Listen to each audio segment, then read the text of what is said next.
Bab 65 Pertaruhan Besar Lin Qingge. Palsu. Kedua kata ini sangat kasar dan menghantam tempat tersebut dengan keras, menyebabkan keributan. Kamu bocah. Kamu boleh makan apapun yang kamu mau. Tapi kamu tidak boleh bicara omong kosong. Beraninya kamu mengatakan bahwa saudara Qiang mengirim barang palsu. Kamu jelas-jelas memfitnah saya. Qiang segera. Atau keluar dari sini. Keluar dari keluarga Lin. Semua anggota keluarga Lin dipenuhi dengan kemarahan dan dimarahi. Lin Qiang menatap Qin Feng dan berkata dengan sengit, "Qin Feng, manik-manik Buddha yang saya kirim terbuat dari emas murni dan tak ternilai harganya. Bagaimana bisa dibandingkan dengan barang murah Anda? Anda menjebak saya karena mengirimkan barang palsu.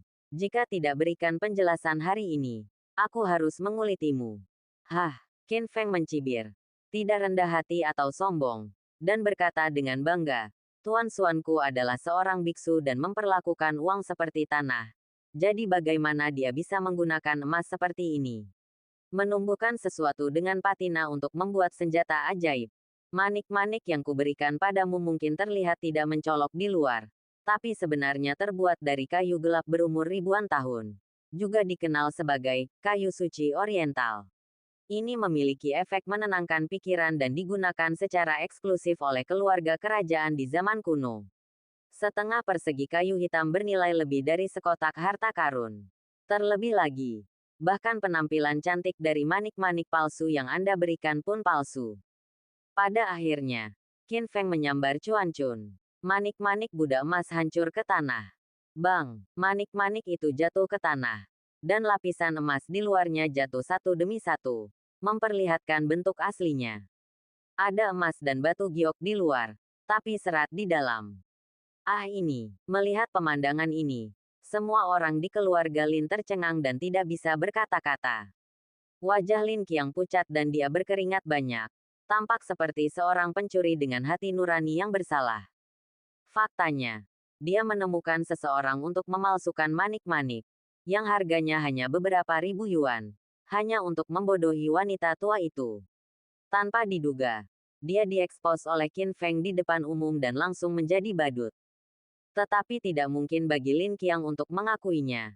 Jadi dia hanya bisa gigit jari dan menjelaskan, "Nenek, percayalah. Saya benar-benar meminta manik Buddha ini. Tetapi ada sesuatu yang tidak terduga. Pasti telah tertukar di sepanjang jalan. Cucu yang baik, saya tidak akan mengambil hati hal kecil ini." Petik 2. Nyonya Lin menepuk pundaknya tanpa ada niat untuk menyalahkannya. Bagaimanapun, Lin Qiang adalah cucu tertuanya dan selalu memihak. Saat berikutnya, Lin Qiang menatap Qin Feng dengan ganas dan mengertakkan giginya. "Anak nakal. Meskipun ada yang salah dengan tasbih saya, itu tidak membuktikan bahwa apa yang Anda berikan kepada saya adalah asli. Katakan di mana tasbih Anda berasal." Petik 2. Qin Feng berkata dengan tenang, "Tentu saja itu diberikan kepadaku oleh Tuan Xuanku." Tidak masuk akal. Lin Qiang sepertinya telah memahami petunjuk. "Tuan Xuanku begitu mulia bahkan orang terkaya di provinsi ini tidak bisa melihatmu. Bagaimana mungkin seorang pecundang yang pernah dipenjara bisa memenuhi syarat untuk bertemu dengan tuannya? Apalagi mendapatkan senjata ajaib." Itu benar. Wanita tua itu juga mengangguk. Menatap Qin Feng dan melanjutkan, "Kamu menggunakan barang palsu untuk menipu orang. Dia memiliki karakter yang buruk dan tidak memenuhi syarat untuk menjadi cucu iparku." Kemudian dia melihat ke arah Lin Qingge dan berkata, "Qingge, anak ini bukan pasangan yang cocok menantu laki-laki lain yang baik. Ada banyak talenta muda di kota Donghai. Nenek akan mencarikannya untukmu dalam beberapa hari ke depan." Setelah mendengar ini, Qin Feng merasa tidak bahagia dan tersulut amarah. Dia jelas memberinya barang asli. Tetapi semua orang di keluarga Lin buta. Dan sekarang mereka benar-benar ingin memutuskan pertunangannya dengan Lin Qingge. Ini sungguh tidak masuk akal. "Putri, apakah kamu tidak mendengar apa yang dikatakan nenek? Qin Feng pembohong. Segera ganti tunanganmu. Menurutku Tuan Chen Ziyu baik. Dia jauh lebih baik daripada Qin Feng." Zhuang Xiuqin juga melompat keluar untuk membujuk. "Saya percaya pada Qin Feng. Siapa yang tahu saat berikutnya?" Lin Qingge berkata di depan semua orang. Mungkin Qin Feng tidak memiliki pengalaman hidup yang menonjol atau kekayaan yang luar biasa. Tapi saya tahu karakternya. Itu sama sekali tidak mungkin berbohong. Jadi, aku tidak bisa membatalkan pertunangan dan menikah lagi dengan orang lain. Sebelumnya, Lin Qingge mabuk oleh Presiden Bang Donghai dan hampir dianiaya. Zhuang Xiuqin berbohong dan mengatakan bahwa Chen Ziyu adalah pahlawan yang menyelamatkannya. Tapi kali ini, dia dengan tegas memilih untuk percaya pada Qin Feng. Sepupu, karena kamu sangat bertekad untuk mendukung Qin Feng.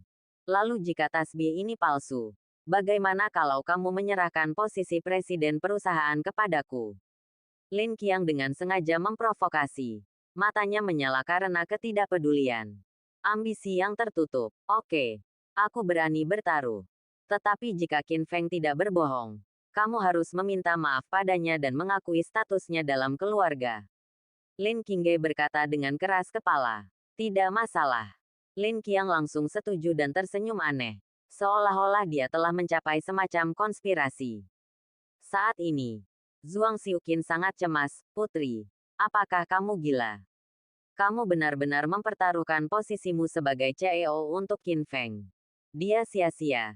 Jadi bagaimana jika dia dimarahi? Bu, Qin Feng tidak sia-sia. Dia adalah tunanganku.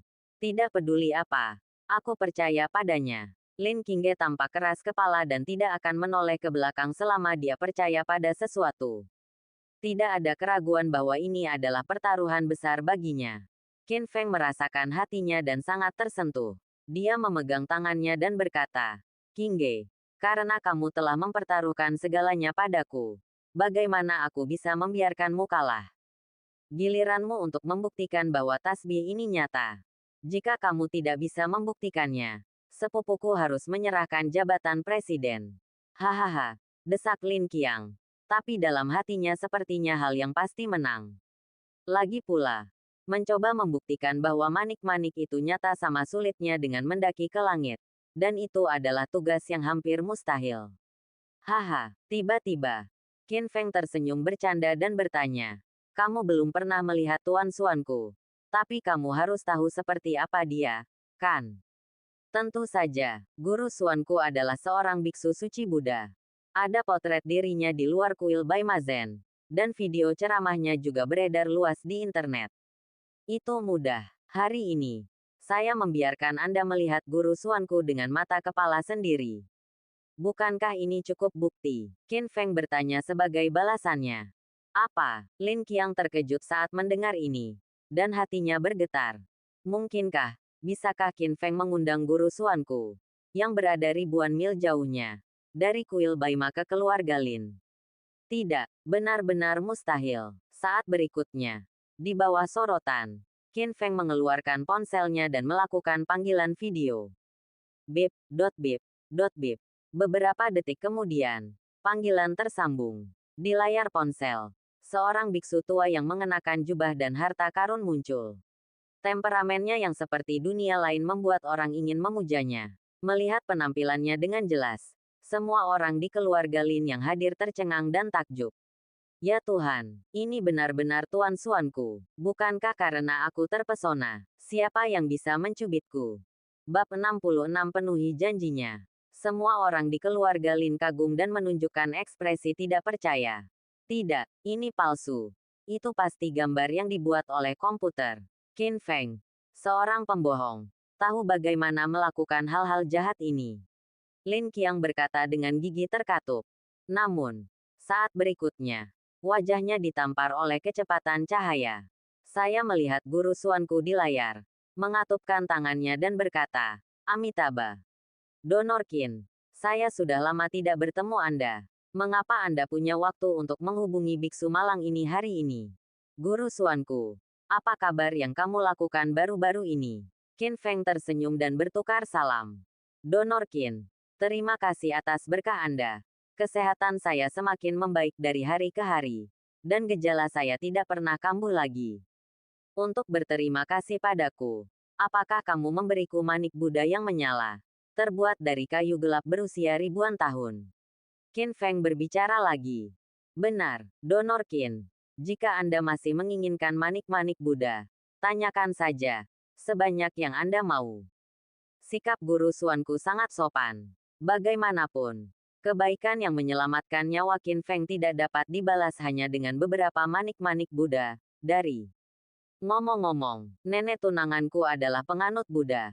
Hari ini adalah ulang tahunnya yang ke-80 dan dia ingin bertemu denganmu. Kata Qin Feng sambil mengarahkan layar ponsel ke Nyonya Lin. Donor tua. Biksu malang ini sopan. Guru Suanku menyatukan tangannya dan memimpin dalam memberi salam. Melihat pemandangan ini, Nyonya Lin sangat tersanjung hingga wajahnya memerah dan kata-katanya menjadi tidak jelas. Kalau begitu, itu, Beku Suci. Aku tidak menyangka akan bertemu denganmu. Aku tidak mungkin sedang bermimpi. Aku sangat bersemangat. Guru Suanku adalah seorang biksu suci Buddha dengan status transenden. Bahkan para pejabat tinggi yang ingin bertemu dengannya harus pergi ke kuil kuda putih secara langsung dan berlutut 3 kali serta bersujud untuk memberi penghormatan. Siapa sangka sekarang, Qin Feng, yang dipandang rendah oleh semua orang, akan menghubungi Guru Suanku hanya dengan satu panggilan telepon. Donor tua, Anda memiliki cucu ipar yang baik. Jika Anda punya waktu untuk datang ke kuil Baimazen lain kali, biksu malang itu akan menerima Anda secara pribadi dan melantunkan sutra serta menyembah Buddha bersama Anda. Mendengar ini, wanita tua itu begitu gembira hingga dia hampir pingsan. Namun, Qin Feng mengambil kembali ponselnya dan berkata kepada Guru Suanku, Guru, saya tidak akan mengganggu Anda hari ini. Saya akan menghubungi Anda nanti. Segera. Qin Feng menutup telepon, melihat sekeliling penonton, dan bertanya, ada apa? Jadi, sekarang, dapatkah Anda membuktikan bahwa saya mengenal Guru Suanku? Dan dapatkah Anda membuktikan bahwa manik Buddha ini nyata? Begitu pernyataan ini keluar, seluruh penonton tercengang. Semua orang menundukkan kepala dan tetap diam, tidak bisa berkata apa-apa. Lin Qiang merasa seperti ayam jago yang kalah.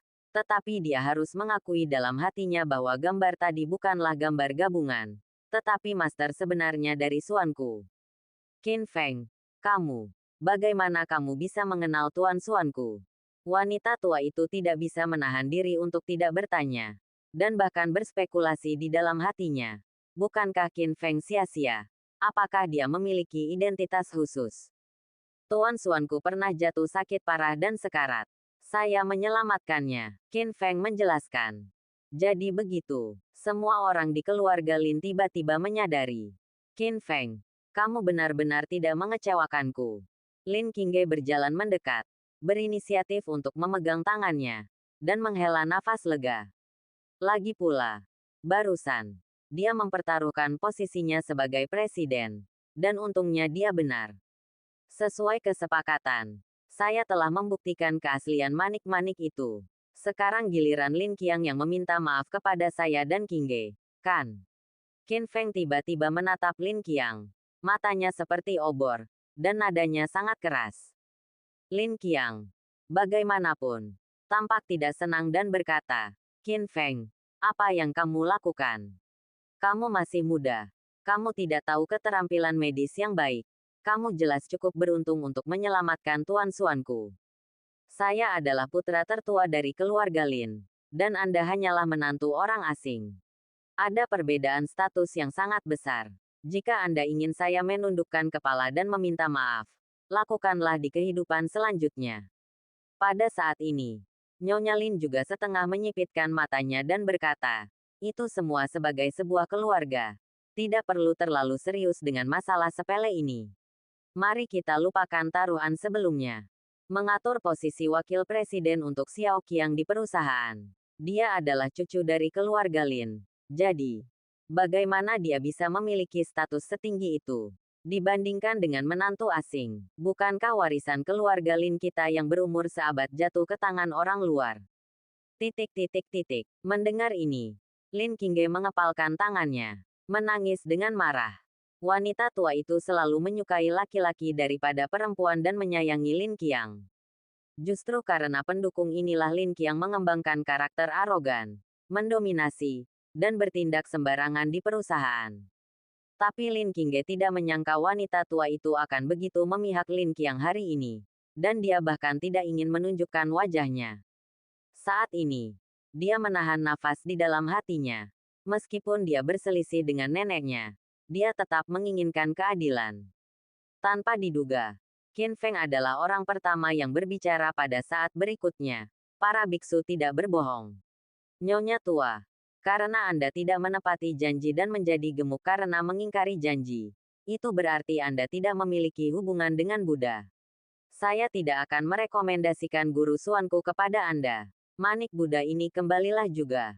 Setelah mengatakan itu, Qin Feng mengulurkan tangan untuk mengambil manik-manik itu. Tunggu, wanita tua itu segera menghentikannya. Kenapa? Kamu tidak tahan. Kalau begitu biarkan Lin Qiang menghormati taruhannya. Kalau tidak aku tidak akan memberimu keuntungan apapun bahkan jika aku menghancurkan manik-manik Buddha. Qin Feng berkata dengan nada yang kuat. Dan dia jelas tidak bercanda. Ini, wanita tua itu berada dalam dilema. Setelah ragu-ragu, dia masih berkata kepada Lin Qiang, Xiao Qiang, apa yang dikatakan Qin Feng masuk akal. Sebaiknya kamu meminta maaf padanya. Petik 2. Tidak menyangka, nenek tiba-tiba mengubah nada bicaranya. Tetapi dia telah kehilangan pendukungnya dan hanya bisa menelan amarahnya dan menatap Qin Feng dan Lin Qingge. Kalian kejam sekali. Aku salah sebelumnya. Maafkan aku. Nada suaranya tidak mau. Dan dia jelas menyimpan dendam. Tapi Qin Feng tidak peduli. Lagi pula, tidak perlu menganggap serius Lin Qiang. Karakter kecil. Jika dia berani membuat masalah, dia bisa dihancurkan sampai mati hanya dengan beberapa jari. Nyonya tua, karena hadiah telah diberikan, ucapkan selamat tinggal dulu. Setelah mengatakan itu, Qin Feng mengambil tangan giok Lin Qingge dan meninggalkan rumah tua itu. Segera, keduanya kembali ke villa. Lin Qingge selesai mandi, mengenakan piyamanya, dan berbaring di tempat tidur Simons. Kulitnya yang seputih salju, sosoknya yang kencang namun berlekuk, terutama payudaranya yang membanggakan membuat orang terkesima dengan keajaiban sang pencipta. Qin Feng, terima kasih untuk hari ini. Ini sudah larut, jadi aku akan tidur dulu. Qingge, apakah kamu lupa, kita masih memiliki kesepakatan tentang pesta ulang tahun ini, kan? Qin Feng tiba-tiba berjalan ke samping tempat tidur dan menatap mata indahnya.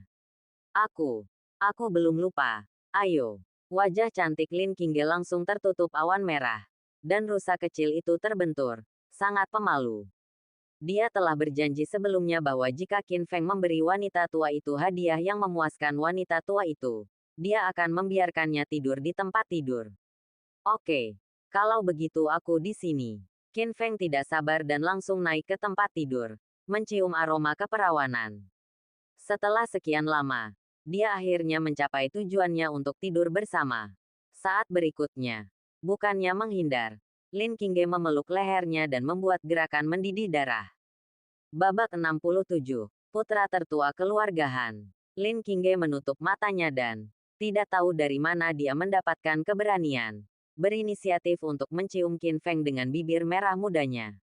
Manis, lezat. Qin Feng bahkan bisa merasakan jantungnya berdebar kencang karena dia terlalu gugup. Tidak diragukan lagi. Ini adalah ciuman pertamanya. Meskipun keduanya telah hidup bersama untuk sementara waktu, Qin Feng telah tidur di lantai. Dan biasanya paling banyak berpegangan tangan dan berpelukan. Tanpa diduga, malam ini, ciuman ini sangat menarik. Qin Feng tidak bisa membantu tetapi mengulurkan tangannya yang besar. Ingin meminta lebih banyak. Tidak, tiba-tiba, Lin Qingge terbangun dan segera mendorongnya menjauh seolah-olah dia telah melakukan sesuatu yang buruk. Kemudian dia terengah-engah lagi. Matanya menawan seperti sutra. Dan penampilannya yang menawan tidak kalah menawannya dengan Ning Qingsui yang menawan secara alami. Ada apa? Qin Feng tiba-tiba terputus. Tetapi api di hatinya belum padam dan masih menyala. Qin Feng, nenek selalu memihak. Dan ibuku ingin menikahkanku dengan Chen Ziyu. Kamu telah menderita banyak ketidakadilan dalam keluarga kami. Dan aku hanya ingin memberikan kompensasi padamu. Untuk itu, tunggu sampai kita menikah. Oke. Lin Qingge menundukkan kepalanya dengan malu-malu. Memegang selimut itu erat-erat di tangannya. Tubuhnya yang halus sedikit gemetar. Oke, Qingge.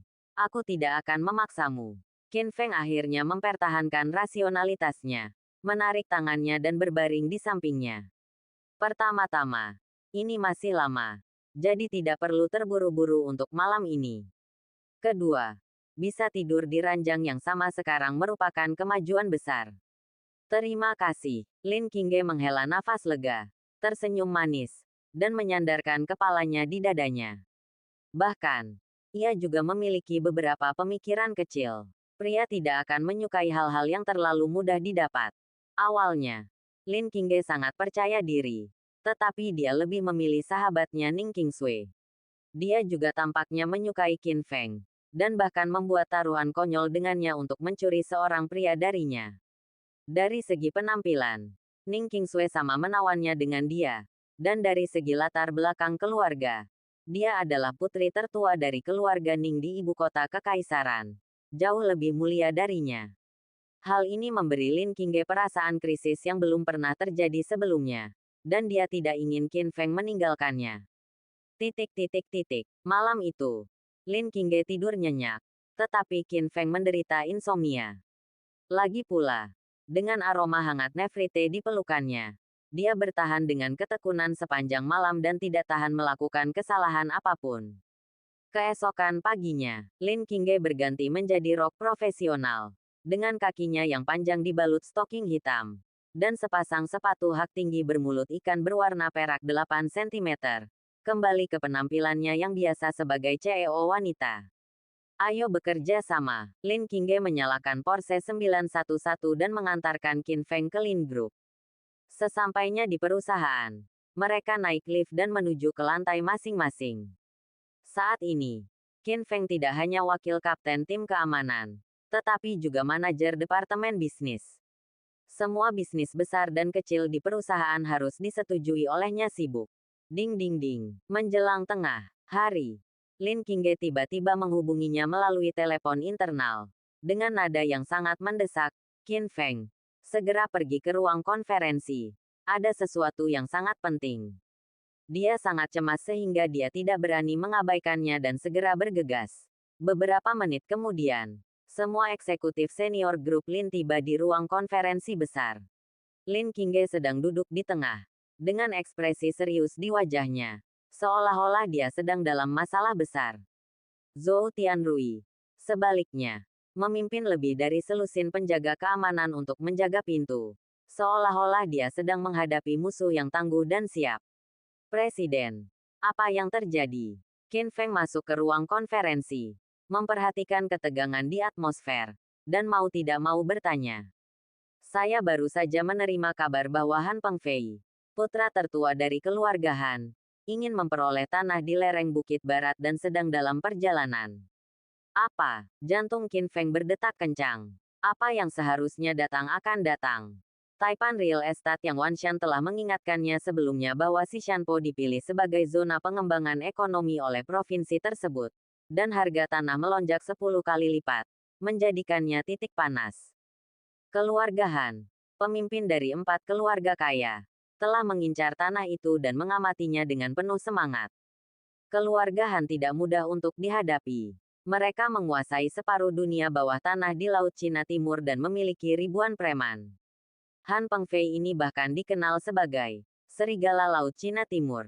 Dia kejam dan kejam. Dia akan menggigit daging apapun yang dia suka.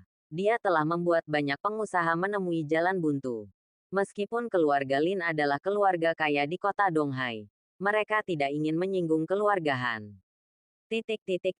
Tuan Lin, Tuan Han ada di sini. Tiba-tiba, sekretaris tampak panik dan bergegas masuk untuk melapor. Begitu dia selesai berbicara, seorang pria muda berjas putih masuk dengan angkuh. Dia mengabaikan semua eksekutif yang hadir, duduk di sofa, menyalakan rokok lagi, dan meletakkan kakinya di atas meja konferensi.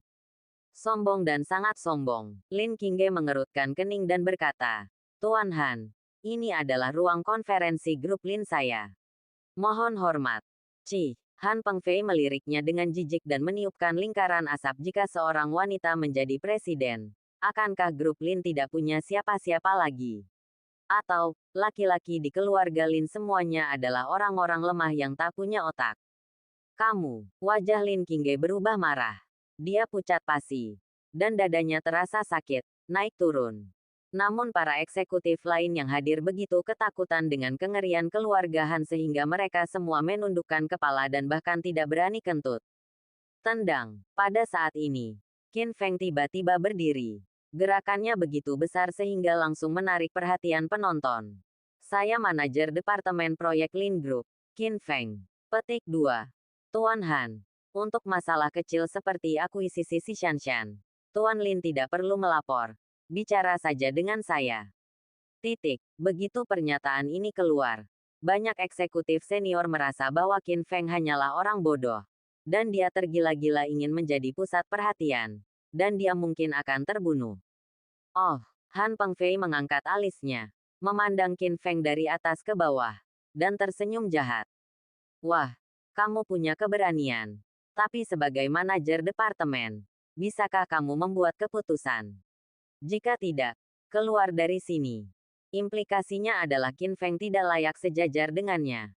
Tanpa diduga, saat berikutnya, bertentangan dengan ekspektasi semua orang, Lin Qingge sebenarnya berkata, dia bisa mewakili grup Lin.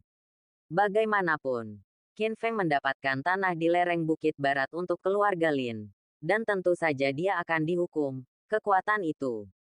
Tetapi ketika kata-kata ini sampai ke telinga para eksekutif lainnya, mereka salah mengira bahwa Lin Qingge telah memutuskan untuk menjadikan Qin Feng sebagai kambing hitam. Tuan Han, berapa banyak uang yang ingin Anda bayarkan untuk memperoleh tanah di lereng Bukit Barat? Qin Feng langsung ke pokok permasalahan tanpa berbasa-basi. Nomor ini, tiba-tiba, Han Pengfei membuka kelima jari tangan kanannya. 5 miliar, tebak Qin Feng. Kalau harganya segini, tidak apa-apa menjualnya padanya. Tidak, Han Pengfei menggelengkan kepalanya. 500 juta. Qin Feng sedikit tidak senang dan melihat bahwa orang ini tidak memiliki ketulusan sama sekali. Masih belum benar, Han Pengfei masih menggelengkan kepalanya, menunjukkan senyuman aneh, lalu mengatakan harga yang membuat semua orang sangat marah. Saya berencana membayar 500 ribu. Babak 68. Jika kamu ingin bertarung, aku akan menemanimu sampai akhir. 500 ribu. Mendengar nomor ini, semua orang yang hadir tercengang dan tidak dapat mempercayai telinga mereka. Tuan Han, apakah Anda bercanda? Lin Qingge berkata dengan dingin dengan ekspresi tegas di wajah cantiknya. Harga tanah di lereng Bukit Barat saja adalah 500 juta, ibu kota provinsi. Harganya setidaknya melonjak 10 kali lipat. Jika Anda benar-benar menyukai sebidang tanah itu, saya bersedia menyerahkan setengah bagian saya dan membiarkan kita berdua mengembangkannya bersama. Dia mengatakan ini, membuat konsesi besar, seperti memberikannya secara gratis. Keluarga Han memberikan 2,5 miliar sebagai imbalan atas perlindungan keluarga Han. Tanpa diduga, saat berikutnya, Han Pengfei tidak hanya tidak berterima kasih, tetapi juga berkata dengan dingin, Tuan Lin, saya tidak bercanda. Saya akan membayar 500 ribu, tidak lebih 1 sen pun. Hari ini, Anda harus menyerahkan tanah di sebelah barat lereng bukit jual padaku. Qin Feng mencibir dengan marah. Tuan Muda Han, Anda tidak sekejam Anda dalam merampok bank. Karena Anda tidak tulus, kami tidak dapat melanjutkan pembicaraan. Anda tidak diterima di grup Lin. Keluar.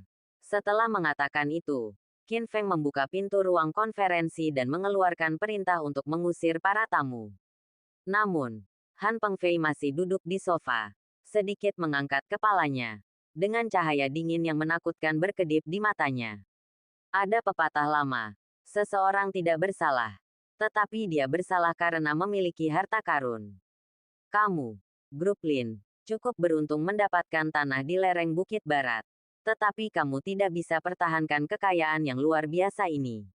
Di kota Donghai, semuanya tidak ada yang tidak bisa saya dapatkan. Han Pengfei. Saya ingin mengamankan sebidang tanah ini. Jika Anda tidak ingin menjualnya, maka grup Lin akan mendapatkannya bangkrut.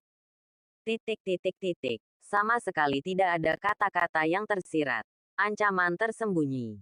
Banyak eksekutif yang hadir mengecilkan leher mereka, dan tekanan meningkat tajam. Mereka tidak mau menjadi musuh keluarga Han kecuali mereka harus melakukannya. Lin Qingge juga mengerutkan kening dan berada dalam dilema. Nada yang sangat keras. Qin Feng memandang Han Pengfei dengan mata kilat dan berkata, grup Lin bukanlah kesemek yang lembut. Hanya karena kamu ingin mengguncangnya, kamu menganggap dirimu terlalu serius. Petik 2. Han Pengfei berkata. Fei tersenyum misterius. Mengangkat tangannya dan melihat arlojinya. Hitung waktunya. Ini seharusnya sudah hampir waktunya. Apa maksudmu? Qin Feng mengerutkan kening. Tiba-tiba merasakan firasat buruk di dalam hatinya. Bang, saat berikutnya, sekretaris bergegas masuk. Tuan Lin, ini buruk. Lebih dari selusin hotel bintang 5 di bawah payung kami telah dihancurkan oleh gangster, yang menimbulkan dampak yang sangat negatif, dan beberapa orang terluka. Sekarang banyak tamu yang meminta untuk check out, dan pada saat yang sama, kompensasi. Dan ada kabar bahwa Lin Group kita telah menyinggung perasaan orang dan akan segera bangkrut. Jadi, pemasok dan bank meminta pelunasan lebih awal. Jika tren ini terus berlanjut, dana akan aku khawatir rantainya akan segera putus. Petik 2. Petik 2. Serangkaian kabar buruk datang silih berganti. Metode yang kejam. Qin Feng diam-diam terkejut di dalam hatinya. Han Pengfei layak menjadi serigala bisnis Laut Cina Timur. Keluarga Han adalah kepala dari 4 keluarga kaya, dan jaringan koneksinya meluas ke semua lapisan masyarakat. Tidak sebanding dengan keluarga Lin. Selama para gangster itu terus menimbulkan masalah, tidak peduli seberapa keras keluarga Lin membantah rumor tersebut, itu tidak akan ada gunanya. Haha, kali ini, Han Pengfei tertawa terbahak-bahak lagi. Sekarang, tahukah kamu betapa kuatnya saya? Jika grup Lin menolak menjual tanah di lereng Bukit Barat, maka akan bangkrut. Mana yang lebih penting, di dalam hatimu? Kamu seharusnya mengetahuinya, kan? Menghadapi ancaman tersebut, Lin Qingge dan eksekutif lainnya tampak jelek dan khawatir. Ini sungguh sebuah krisis besar. Han Pengfei, metodemu benar-benar kotor. Tapi selama aku di sini, grup Lin tidak akan gagal. Lelucon yang luar biasa. Bagaimana kamu, seorang pencari nafkah kecil, bisa membuat keributan? Han Pengfei berkata dengan ekspresi jijik di wajahnya. Eksekutif lain yang hadir juga merasa bahwa Qin Feng menimbulkan masalah. Bahkan Lin Qingge, presiden perusahaan, tidak dapat mengalahkan Han Pengfei. Jadi bagaimana mungkin giliran Qin Feng yang berbicara? Keluarga Han memang kuat, tapi mereka tidak bisa menutupi langit di Laut Cina Timur dengan satu tangan. Tidakkah menurutmu tidak ada hukum raja? Saya telah menyelamatkan kepala kota Li. Percaya atau tidak, telepon kepala Li sekarang dan beritahu dia. Dia menjunjung tinggi keadilan dan menghakimi kejahatan keluarga Han. Kata-kata Qin Feng nyaring dan suaranya seperti guntur, bergema di seluruh penonton. Han Pengfei terkejut dan menatap lurus ke arah Qin Feng. Apakah Anda yang legendaris, penyelamat kepala kota Li? Sakit parah dan dibunuh oleh seorang pemuda. Tapi saya tidak menyangka bahwa dokter ajaib itu ternyata adalah Qin Feng.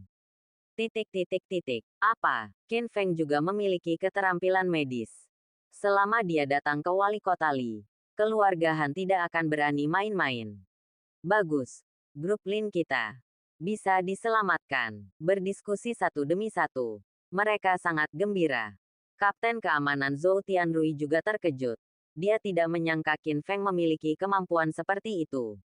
Tidak heran dia dipromosikan menjadi manajer proyek sebagai pengecualian. Saat ini, Qin Feng sudah mengeluarkan ponselnya dan hendak menelepon wali kota Li.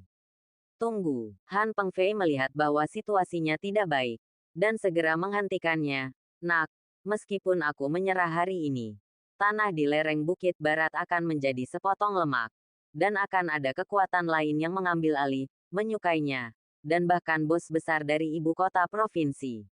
Saudaraku, bahkan kepala Li tidak dapat melindungimu sepanjang waktu. Apa yang kamu inginkan? Qin Feng bertanya dengan dingin. Han Pengfei tersenyum sinis. Mengapa kita tidak menggunakan metode paling primitif untuk menyelesaikan masalah ini? Masing-masing dari dua keluarga kita akan mengirimkan ahli untuk berkompetisi. Dan pemenangnya akan mendapatkan tanah di lereng Bukit Barat. Anda tidak diperbolehkan mengeluh kepada wali kota Lee. Serahkan hak atas tanah. Jika Anda menang, saya juga akan menarik semua bawahan saya dan berhenti menimbulkan masalah pada grup Lin. Oke. Petik 2. Setuju. Qin Feng tidak ragu-ragu. Duel antar ahli. Dia tidak menyangka Han Pengfei akan mengajukan permintaan ini. Tetapi dalam pertarungan, dia tidak pernah takut pada siapapun. Banyak eksekutif senior grup Lin yang sedikit tidak senang dan berteriak.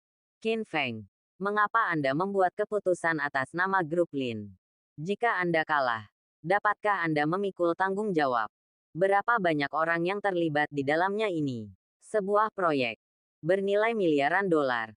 Saya bahkan tidak mampu untuk memecahnya dan menjualnya kepada Anda. Sudah cukup. Tiba-tiba, Lin Qingge berteriak. Dan mata Phoenix-nya mengamati penonton. Jika Qin Feng tidak menyelamatkan kepala Li, kita tidak akan bisa mendapatkan kesempatan ini. Apa yang dia katakan juga bisa mewakili saya. Begitu kata-kata ini keluar, para eksekutif itu tidak berani mengatakan apapun lagi. Qin Feng memandang Han Pengfei lagi dan bertanya, karena kamu ingin menyelesaikan masalah dengan tinju, maka aku akan menemanimu sampai akhir. Kamu dapat mengatur waktu untuk duel.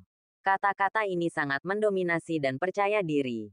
Dan dia benar-benar tidak siap. Keluarga Han menganggapnya serius dan tidak takut pada musuh apapun.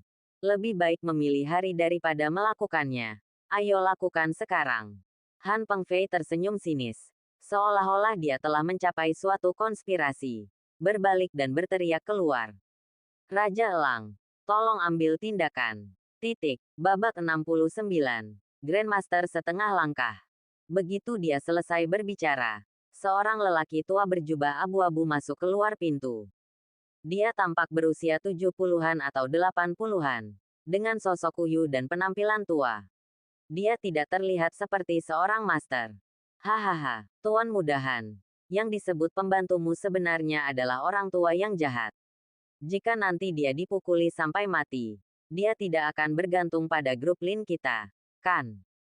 Sakit, sial. Itu akan jatuh ketika angin bertiup. Para eksekutif senior Lin Group tertawa dan bahkan merasa bahwa mereka pasti menang. Namun, Qin Feng mengerutkan kening. Lelaki tua berjubah abu-abu ini terlihat kurus. Namun 10 jarinya memperlihatkan kilau logam. Memberinya aura berbahaya yang tidak boleh dianggap remeh. Raja Elang, tolong ambil tindakan dan menangkan duel ini untukku. Han Pengfei selalu sombong. Tapi di depan lelaki tua ini, dia berperilaku sangat sopan. Siapa di antara kalian yang akan bertarung dan ingin bersaing denganku? Raja Elang bertanya sambil mengamati penonton. Biarkan aku bertemu denganmu. Qin Feng siap menantang. Tunggu sebentar. Tanpa diduga. Pada saat ini, Kapten Keamanan Zhou Tianrui berdiri dan berkata, Qin Feng, Anda adalah orang yang memiliki koneksi yang baik. Apakah Anda benar-benar berpikir bahwa Anda adalah seorang master? Apakah hubungannya? Tidak ada ruang untuk kesalahan apapun di tanah 5 miliar di lereng bukit. Petik 2. Minggir dan biarkan aku melakukannya. Petik 2. Pada saat ini, Zhou Tianrui sangat agung dan tidak mempertimbangkan Qin Feng sama sekali. Dan ingin mengambil kesempatan ini untuk membuat heboh. Kapten Zhou, apakah Anda yakin akan menang? Lin Qingge bertanya. Tuan Lin, Anda tahu kemampuan saya. Zhou Tianrui menepuk dadanya dan berkata, saya dulunya adalah seorang prajurit khusus dan melatih keterampilan tempur militer. Sekarang saya telah mencapai puncak Anjin. Saya telah menetapkan yang bagus contoh bagi perusahaan dalam beberapa tahun terakhir. Sungguh kontribusi yang luar biasa. Terlebih lagi, saya takut pada anak muda. Tidak peduli seberapa kuat orang tua ini, saya memiliki keyakinan penuh untuk mengalahkannya.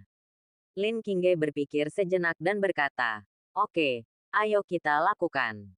Kamu keluar dan bertarung.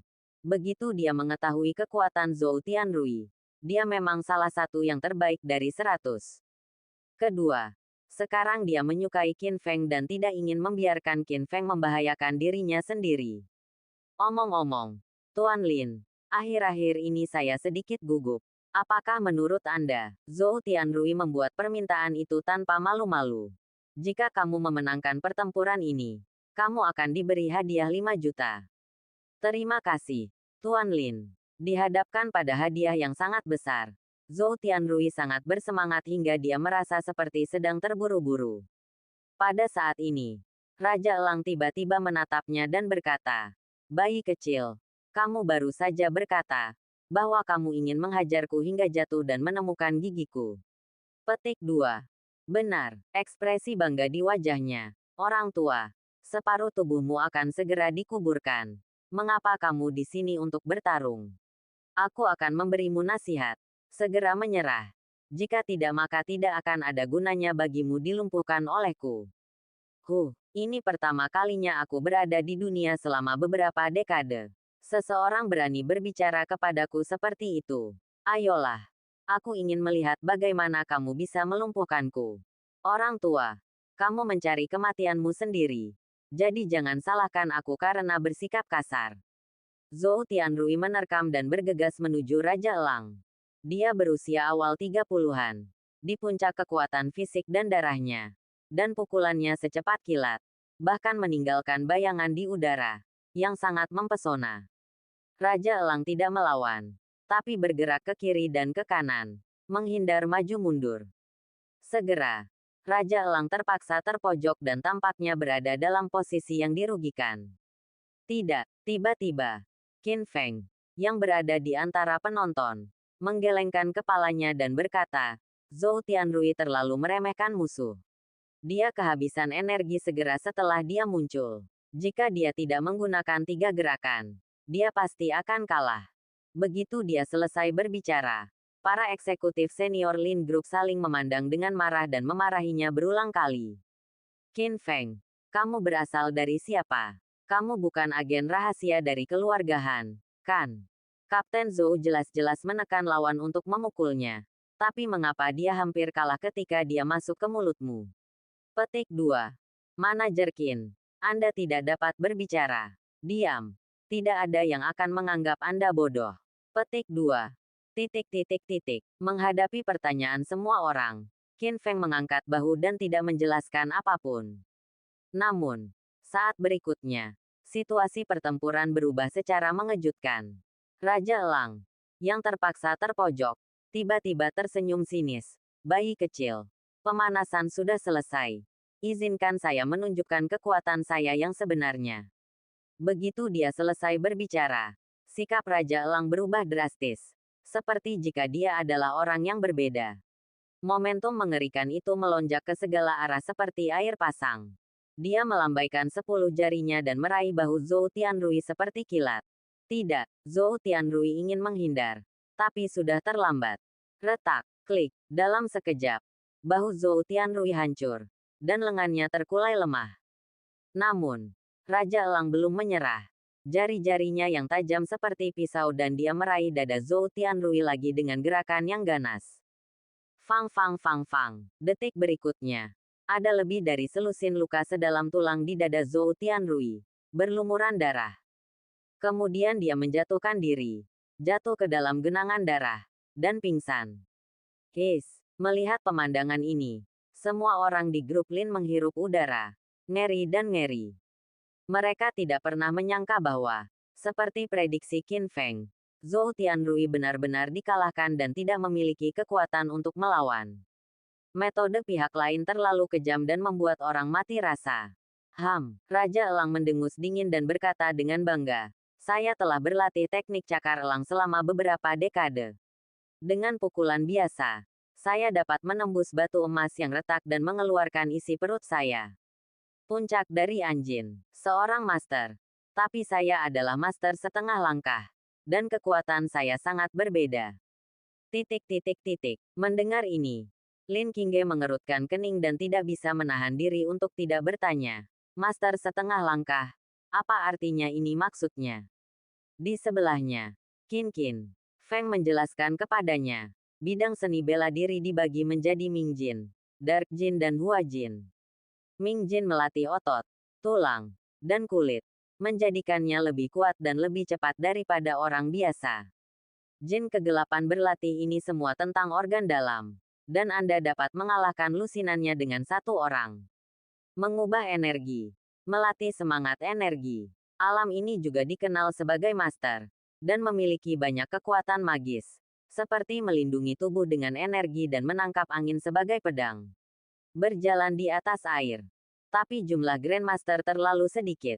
Hanya satu yang lahir di antara sejuta orang. Cukup untuk mendirikan sekte dan menjadi kuat. Meskipun Raja Elang ini belum menembus kemacetan dan bukan master sejati, dia diam-diam adalah seorang master. Tidak ada peluang untuk menang melawannya di puncak kekuatan. Setelah mendengar kata-kata Qin Feng, Lin Qingge akhirnya memahami teror Raja Elang. Dan hatinya tiba-tiba tenggelam. Mengetahui bahwa dia mungkin tidak memiliki peluang untuk menang hari ini. Hahaha, kali ini. Han Pengfei juga tertawa. Kamu mungkin belum tahu. Tapi Raja Elang adalah kuil agung keluarga Hanku. Sekarang pemenangnya telah ditentukan.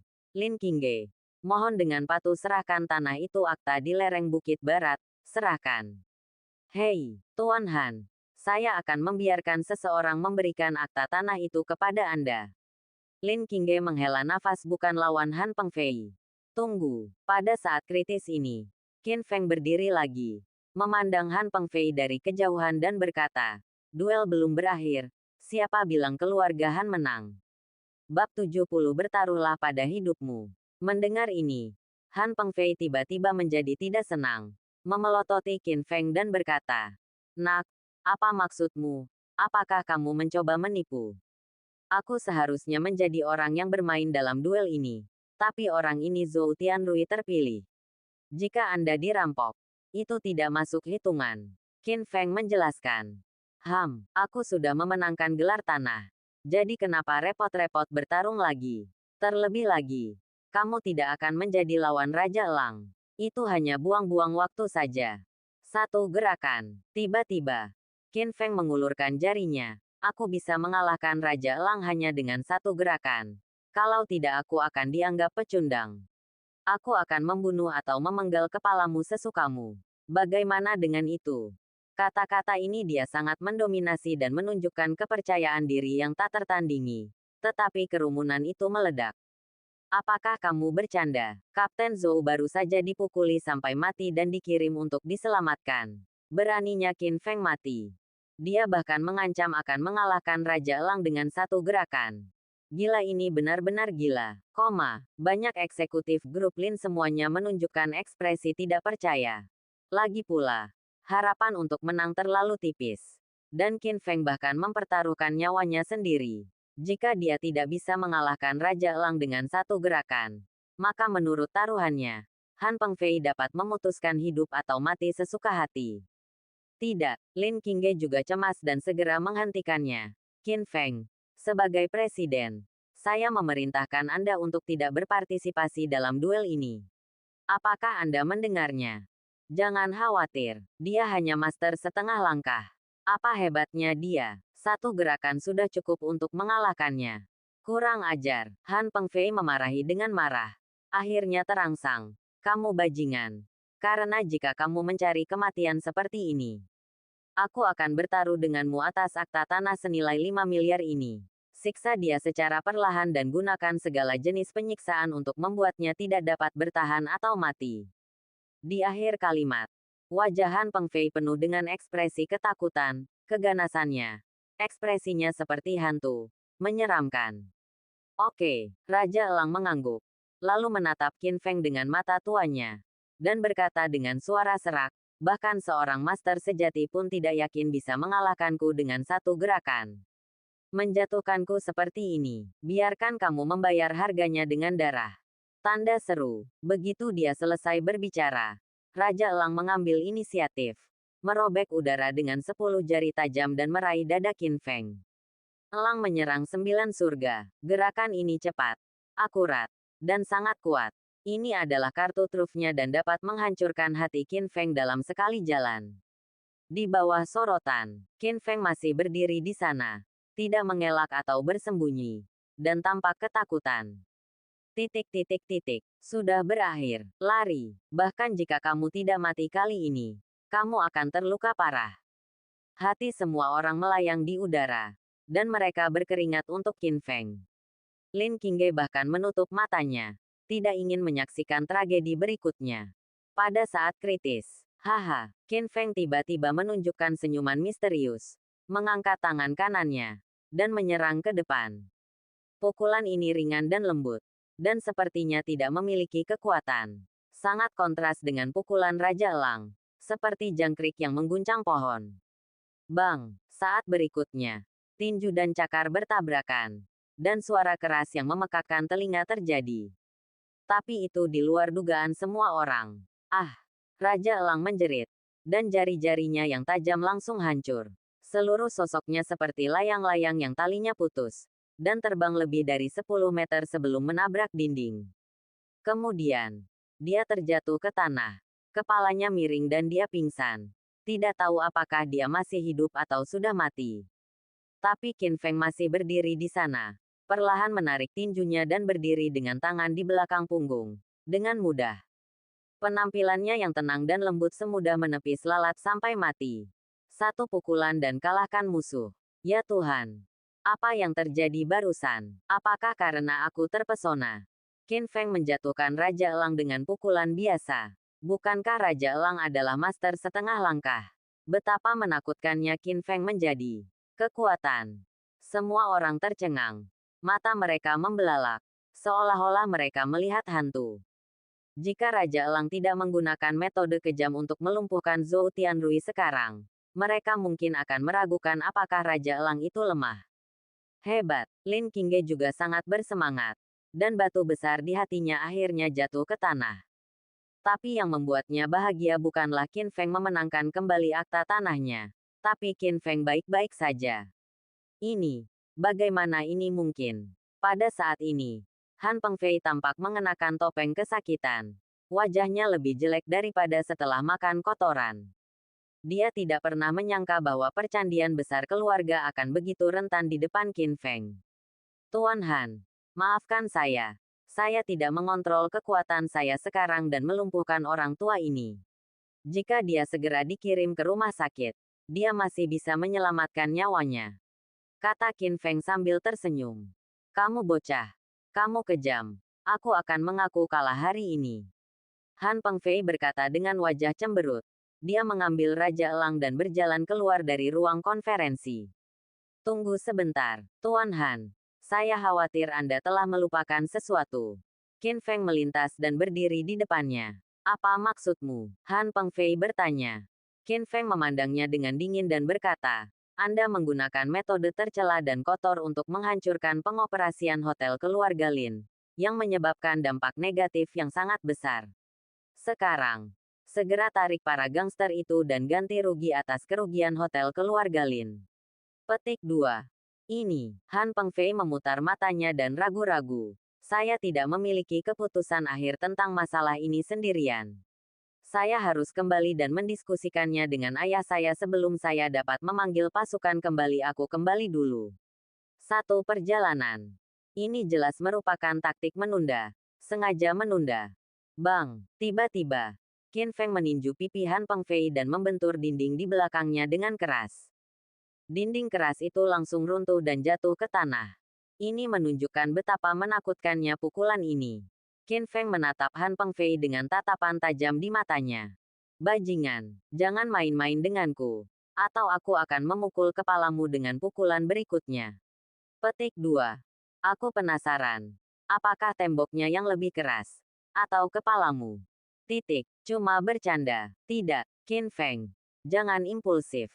Aku akan menelepon dan meminta semua anak buahku untuk mundur.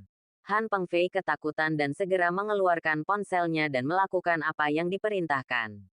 Segera, Lin Qingge mendapat kabar bahwa para gangster di hotelnya telah pergi dan kerugian terkait telah dikompensasi. Titik titik titik. Dasar jalang. Kamu harus serius. Keluar, kata Qin Feng dingin. Bagaimana putra tertua keluarga Han yang bermartabat bisa dipermalukan seperti ini? Namun saat ini, Han Pengfei hanya bisa menahan amarahnya dan meninggalkan grup Lin dalam aib dengan Raja Elang di punggungnya. Seperti anjing yang berduka. Dan krisis keluarga Lin ini telah teratasi. Terima kasih kepada manajer Qin untuk hari ini. Saya telah mengatakan sebelumnya bahwa manajer Qin adalah bintang keberuntungan perusahaan kami. Selama dia ada di sini, kami akan mampu melewati kesulitan. Mulai saling memuji. Lin Qingge juga menatapnya dengan sedikit kelembutan di matanya yang indah, dan berkata, "Qin Feng, ikut aku ke kantor presiden."